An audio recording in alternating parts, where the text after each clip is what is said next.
Hi guys, Casper MMA here, and today we are back with another Cage Warriors predictions video on the channel. Today giving my predictions for Cage Warriors 178, Riley versus Junior. Now if you haven't seen it already, I've released a predictions video for Cage Warriors 177 just recently. I did notice actually after I made the video that the entire card's changed basically, like the main event's not even on the card anymore and stuff, so I've kind of fucked that entire pick, but you'll have to deal with it. I think still most of the fights are on there. But we have another card this weekend, 178. I'm looking forward to it, but before I jump into it, make sure, if you're not already, you go down below and hit that subscribe button if you are enjoying this content. It's free and it's much appreciated. So we have a total of 12 fights on this card, and we kick things off with the first fight, which is Daniel Crooks-May versus Yusuf Nazokatov. So Nazokatov, 1-1. I think he's at Bulgaria or Hungary. He's from. No, I don't know where that is. I don't know what that flag is, but I can't even tell you. But he is 1-1. Won his first fight by submission, then lost a decision to Mohammed in his last fight. But apart from that, he doesn't look too bad. 29 years of age. Daniel Crooks-May on the other hand, 0-1, so he has lost his first professional fight, had no contest by a legal knee in his second one, so he's not had a good time recently in his first couple fights, so I feel like Nazokatov is going to get this done. You know, he's had a win. Crooks-May does not have a win, so I think that's already on the upper hand, and I think he gets the job done by decision. Now, moving up the card too, Jordan Molinari versus Matthew Friel. Now, it's a very similar matchup, this one to the last one. Molinari is 0-1. Matthew Friel is 1-1. Friel fighting out Ireland. Won his first fight by submission. Then lost a split decision to Gary Priestley. So, split decision. Arguably could have won that fight, I'm guessing. So, not too bad. He's had quite a few amateur fights as well. Jordan Molinari, 0-1, lost his first fight by decision, so got unanimous there. He had quite a few, a lot of amateur fights as well in I don't know what his promotion is, but both fighters, it could go either way really. I'm not too sure. I'm not confident on this pick, but I will be going on Friel to get the job done. Same as the last fight, he's got a win. He's got a split decision loss, so it's not the worst. So I reckon that Friel gets the job done by decision. Now, moving up the card to Steph Murray versus Harry Shaw. Now, Steph Murray, undefeated so far, 1-0, won his first fight by rear naked choke in the UK Fighting Championship. His last 4 amateur fights he lost, which is kind of funny. But then he's now won. He's in his professional career. Whereas his opponent, Harry Shaw, 1-1. So he has won 1 and lost 1 recently. He lost by rear naked choke to Liam McCracken, but then he came back with a KO in his last fight, so he bounced back from that loss pretty well. So it could go either way, but I feel like Shaw is going to get this done. You know, he got a KO in his last fight. I feel like he's going to come into this one and get another KO, and I think Shaw's going to get the KO in round 1 now. Moving up the card too, Gregory Wamytan versus Sheldon Ryan. Now, I don't know what the hell that flag is for Gregory Wamytan. It's like the other guy. This guy is, he's French, I think, but I've no idea what the hell. New Caledonia, that is what that flag is. Never even heard of it before. Don't know where that is. But in fact, he's got a 2-3 record, whereas Ryan Sheldon's got the opposite. He's got a 3-2 record from England. Looks pretty decent. Does Sheldon Ryan. Lost his last fight by split decision, but before that, he had all finishes, apart from his first fight. So he looks pretty good. Whereas Wamytan, I don't know how you say that, has lost his last 2 fights by submission. So he's not really in good form coming into this fight. So that's why I do think that Ryan will get this job done. And I think he gets the decision. Now, moving up the card too, Cameron Chamberlain versus Nick Beukema.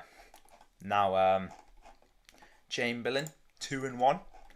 His professional record, lost a split decision, but won his other 2 fights. So, not too shabby really. 26 years of age as well. Nick Beukema, fighting out Netherlands, 2-0, so undefeated so far. One by submission, one by KO. Won his 2 amateur fights as well in Cage Warriors Academy. So close fight this one. Could go either way really. Both look pretty impressive in their first couple fights, but I feel like Cameron Chamberlain fighting in England, he's English. I feel like he's going to get the job done here. Just feels a little bit better, and I reckon he gets the job done by decision. Now, moving up the card too, the last prelim, Joe Fields versus Kostin Buhna. Now, there seems to be quite a few like Romanian fighters on this Cage Warriors that I'm seem to be seeing recently, but Kostin Buhna 1-2 from Romania. Not the best record. Won his first fight, and then he lost his last 2, both by finish. So he's not on a good run recently. Whereas Joe Fields 2-0, pretty good run to be fair. One by submission, one by decision. So I will be going with Joe Fields to get this done. He seems decent. 2-0, undefeated. Can't knock him, and I feel like he Fields gets this done by decision. Now we move up the card to the main card now. Shea Ingram versus Mark Felipe Ngatchou. Now I've probably butchered that name, but both of these fighters 0-0. Amateur records for both of them. Ngatchou 18-4, so he's had many amateur fights. This guy, he's finally taken a step into professional now. He's won a lot. He's won like 15 fights by decision, so fair enough. This guy can take you to a decision and win. Whereas Shea Ingram 9-0, amateur, quite a few finishes by submission and that. His last one was by KO. So I think Shea Ingram, undefeated amateur level, looks pretty good. He's a very talented prospect, I think. So I think Ingram will get this done by submission in round number 2. Now moving up the card too, George McManus versus Dara Ward. Now, I think this fight might have been added to the card because I didn't have a pick for it for some reason when I was going through. But Dara Ward, 2-0 from Ireland. Looks alright, He's won 2. He's had finishes in both his fights. Before that, he had quite a few finishes on his amateur career as well. George McManus, 3-4, so not quite as good record. All of his losses coming by KO as well. So this guy does not have a chin on him at all. I mean, he's also been his last KO was a body shot, to be fair, so I don't know what I'm talking about. But yeah, he has won. All of his wins have been by submission, but he has lost all his losses by KO. He lost to Ian Gary, Oban Elliott, so he's not had the best run, but I can see it going one way here. I think Dara Ward is going to catch him, and he's going to KO him in round number 2. Now we move up the card too. Dean Trueman versus Gavin Hughes. Now, I think this is a close matchup, to be honest. Dean Trueman, 10-8. He's got quite a bit of experience in him. He's got a lot of fights. He's on a four fight losing streak, to be fair, but he has fought some good opposition. Matt Burnell, Morgan Charrier, George Hardwick. But it still is a fact. He has lost a lot of fights recently. Before that, he had a decent record. 4-6 in Cage Warriors, whereas his opponent, Gavin Hughes, 10-4, 36 years of age. So both these guys quite experienced. He has lost his last 3 fights. So both these guys on pretty heavy losing streaks. His last one was Mohamed Yahya, which is actually not bad because Yahya's now in the UFC, or he might be just being cut. I'm not really sure. So both these guys, not too bad. Both coming off like at the end of their careers really, because they're not really doing too well at the minute. So I feel like it's close, but I think Hughes is going to get the decision here. I think he's going to pull through and get the job done. Now, moving up the card too. Jack Humphries versus Fabian Hughes. Now, that's a funny name to be fair. Hughes from Norway. 3-1. Only 22 years of age as well. Looks pretty good. All of his finishes coming by finish as well. 2 by submission, 1 by KO. Did lose to KO in his second to last fight though, which is worrying. But Jack Humphries, on the other hand, 1-0. Won his first fight by rear naked choke to João dos Santos.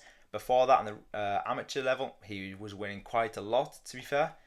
He's only lost a couple of times. So both guys young. Humphries only 21, so he's actually 1 year younger. So it's a fun fight, this one. 2 young guys. And I think Jack Humphries is going to come out on top here. I think he got a win in his first fight by finish. And I feel like he comes in here and he gets the job done by decision. Now, moving up the card too. Davies, I don't know how you say that, versus Amari Jr. So there's two juniors on this card. Don't know if they're related, but that's sort of the name is. So Junior, Amari Jr., 16 and 11, 36 years of age. So he's getting on a bit, to be fair. At the tail end of his career, 12 wins by submission, or most of his losses coming by either KO or decision. Did win his last fight in the Cage Warriors by KO, but before that he did lose by KO as well. So yeah, he never really gets a winning streak going. He always wins a couple, loses a couple here and there. So his opponent, Davies, 5-0, looks pretty good. 3-0 in Cage Warriors. He beat Adam Shelley, who I think was on the last card I've just made a prediction video for. He's undefeated at the minute. He's only lost once as an amateur as well. He's a lot of finishes, but all finishes as well.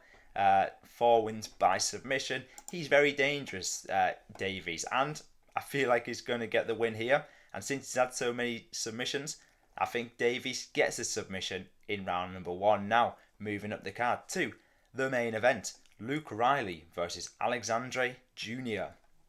Now we have the Englishman Luke Riley versus the Brazilian Alexander Jr. 6-2 for Jr. Lost his last fight to KO, but before that, he's won quite a few fights. He's won by KO himself a couple of times. Won 2 by KO, 2 by submission, and 2 by decision. He's an all-round well-rounded fighter, it seems. Whereas Luke Riley, 9-0, very impressive to be fair. 6 wins by KO, 3 wins by decision. Looks pretty decent. Won his last fight to John DeJesus by decision. He's had a few KOs, well, especially at the start of his career. He had a run of 1, 2, 3, 4, 5 wins in a row by KO. So this Riley is very dangerous, and I think he's too dangerous for Junior here, and I reckon Riley is going to get the KO in round number 1. So there we have it, guys. There were my picks for Cage Warriors 178. Let me know down in the comments if you agree or disagree with any of the picks. And that's it for today's video. If you guys enjoyed it, maybe leave a like, hit that subscribe button, and I'll see you guys next time. Goodbye.